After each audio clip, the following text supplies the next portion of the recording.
اولیاء بیان کرتے ہوئے ایک بادشاہ کا واقعہ بیان کرتے ہیں کہ ایک بادشاہ کا یہ معمول تھا کہ وہ اپنی رعایا کے اندر، اپنی سلطنت کے اندر اپنا روپ چینج کر کے، تبدیل کر کے، کسی کو پتہ نہ چلے یہ بادشاہ ہے، وہ باہر نکلتا اور لوگوں کے مسائل کو جانتا، پریشانیوں کو دیکھتا اور ان کو حل کیا کرتا۔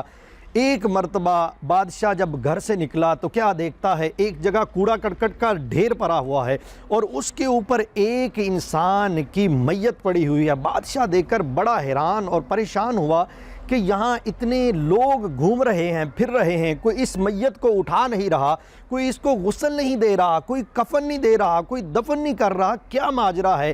بادشاہ نے وہاں لوگوں سے پوچھا کہ یہ کیا ماجرا ہے۔ لوگوں نے بتایا کہ یہ شخص بڑا گناہگار تھا، یہ بے حیا تھا، فحش تھا، برے کام کرتا تھا، گناہ کرتا تھا، اس لیے ہم نے اس کو کوڑا کرکٹ پر ہی پڑا رہنے دیا۔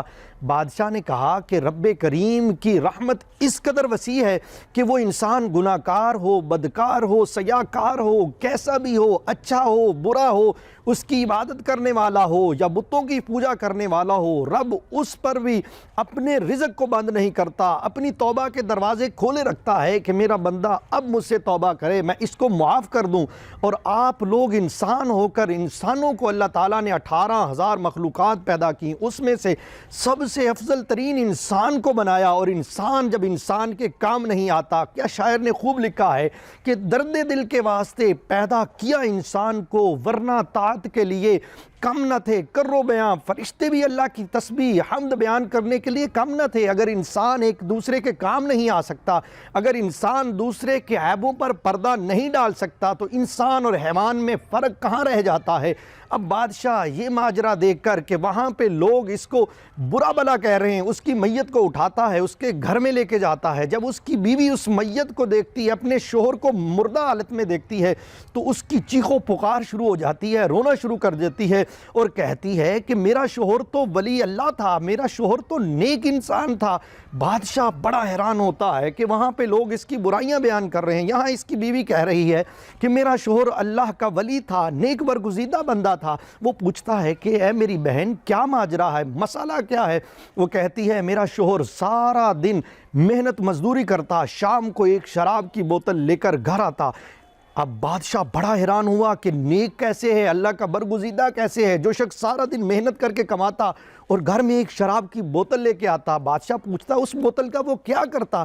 اس کی بیوی بتاتی کہ وہ بوتل گھر کے اندر ایک اس نے گڑھا کھودا ہوا تھا، اس کے اندر بوتل کو انڈیل دیتا اور بارگاہ خدا بندی میں بیٹھ جاتا اور ہاتھ اٹھا کہتا اے رب کریم، تو نے شراب کو حرام کیا، نہ میں نے خود پیا، نہ کسی مسلمان کو پینے دیا، بلکہ میں نے اپنا فرض ادا کر دیا۔ ہر بندے کا انداز زندگی الگ ہوتا ہے، رب کو راضی کرنے کا انداز الگ ہوتا ہے۔ میں نے اس شراب کو یہاں اس لیے ڈال دیا کہ کوئی بھی مسلمان حرام چیز کے قریب نہ جائے، اس کو پی نہ لے۔ میری استطاعت یہ تھی اس گناہ سے لوگوں کو بچانے کی۔ پھر وہ کیا کرتا، کچھ پیسے لیتا اور ایک غلط قسم کی عورت تھی، فحشہ بے حیا تھی، اس کے گھر میں جاتا اور اس کو کچھ پیسے دے کر کہتا میری بہن آج کا تمہارا کھانے پینے کا انتظام اللہ تعالیٰ نے کر دیا ہے، تم اپنے گھر کا دروازہ بند کر لو، کسی اجنبی کو، غیر محرم کو اپنے گھر میں داخل نہ ہونے دینا۔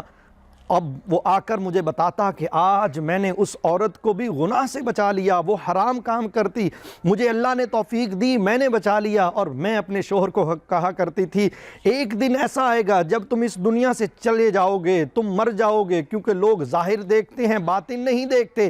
جب تم مر جاؤ گے تو نہ تمہیں کوئی غسل دے گا، نہ تمہیں کوئی کفن دے گا، نہ کوئی تمہیں دفن کرے گا۔ آج یہی ماجرا ہے۔ لیکن میرے شوہر کا ایک بڑا خوبصورت جواب تھا۔ بادشاہ کہتا ہے کیا خوبصورت جواب تھا؟ اس کی بیوی بتاتی ہے کہ میرا شوہر یہ کہا کرتا تھا کہ تم دیکھنا میرا جنازہ پڑھانے کے لیے بادشاہ وقت آئے گا، میری تجہیز و تکفین اور تدفین کرنے کے لیے بادشاہ وقت آئے گا، علماء و مشائخ آئیں گے۔ اب بادشاہ کی آنکھوں سے آنسو چھم چھم گرنے لگے اور رونے لگا اور اس کی بیوی کو بتانے لگا تمہارا شوہر واقعی ولی اللہ تھا، اللہ کا نیک بندہ تھا، جس نے ایک وقت پہلے پیشن گوئی کر دی کہ میرے مرنے کے بعد یہ ہوگا۔ اب دیکھیے کہ بادشاہ وقت نے فوراً اس کی تجہیز و تکفین اور تدفین کا پورے انتظامات خود اپنے ذمے لیے اور علماء اور مشائخ کو بلایا اور اس کے لیے سارا انتظامات کر کے اس شخص کی تدفین کا معاملات کیے۔ اللہ تعالیٰ جب ہمارے اوپر اتنی رحمت کرتا ہے، ہم دوسرے لوگوں کے گناہوں پہ پردہ پوشی کیوں نہیں کرتے؟ اگر ہم آج کسی انسان کے گناہ پہ پردہ ڈالیں گے تو کل قیامت والے دن اللہ تعالیٰ ہمارے عیبوں پر پردہ پوشی کرے